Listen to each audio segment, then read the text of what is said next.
বাংলাদেশের জুলাই আন্দোলনে যিনি একেবারে সামনে থেকে নেতৃত্ব দিয়েছেন সেই ওসমান হাদি দুনিয়ার মায়া ত্যাগ করে পরপারে চলে গেছেন। এরপর এই ঘোষণার পর থেকেই কিন্তু সাগর পাড়ের যে ক্ষুদ্র জনতা রয়েছে, অর্থাৎ যে ক্ষুদ্র স্টুডেন্ট যারা রয়েছে, বলতে পারেন যে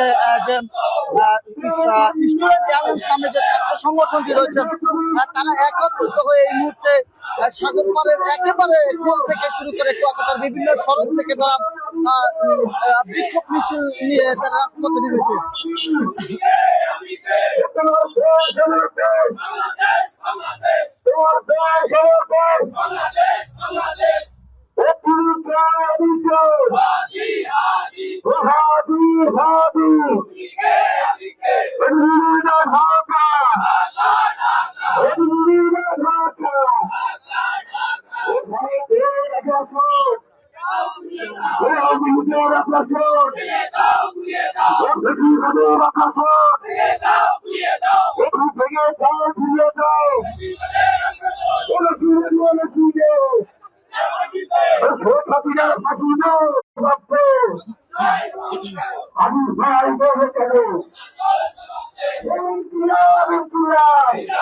প্রিয় দর্শক, যেমনটা ভিডিওর মাধ্যমে দেখছেন আপনারা, অর্থাৎ এই ওসমান হাদির মৃত্যুর ঘোষণার পর থেকেই কিন্তু এই বিক্ষোভ জনতা কিন্তু একত্রিত হয়ে তারা এই সাগর পথ থেকে তারা কিন্তু প্রতিবাদী কণ্ঠস্বর দিচ্ছে। এবং আমি আপনাদেরকে একটু সুস্পষ্টভাবে জানিয়ে রাখতে চাই যে কুয়াকাটার সমুদ্র সৈকত পাড় থেকে যে স্টুডেন্ট এয়ারলাইন্স আছে, সেই স্টুডেন্ট এয়ারলাইন্স নামে একটি সংগঠন, তারা সবাই একত্রিত হয়ে এই মুহূর্তে তারা বিচারের দাবিতে যারা ওসমানের উপরে আক্রমণ করেছিল সেই হত্যাকারীদের বিচারের দাবিতে এই মুহূর্তে তারা বিক্ষোভ করছে।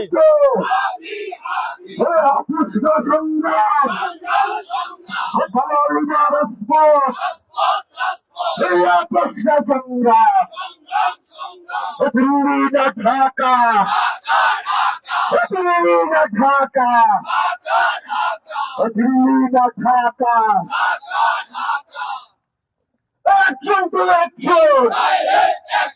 ভারতের বিরুদ্ধে action to action! ভারতের বিরুদ্ধে আওয়ামী লীগের বিরুদ্ধে লীগের বিরুদ্ধে আমরা কি ভারতীয় আধিপত্যবাদকে রুখে দিব?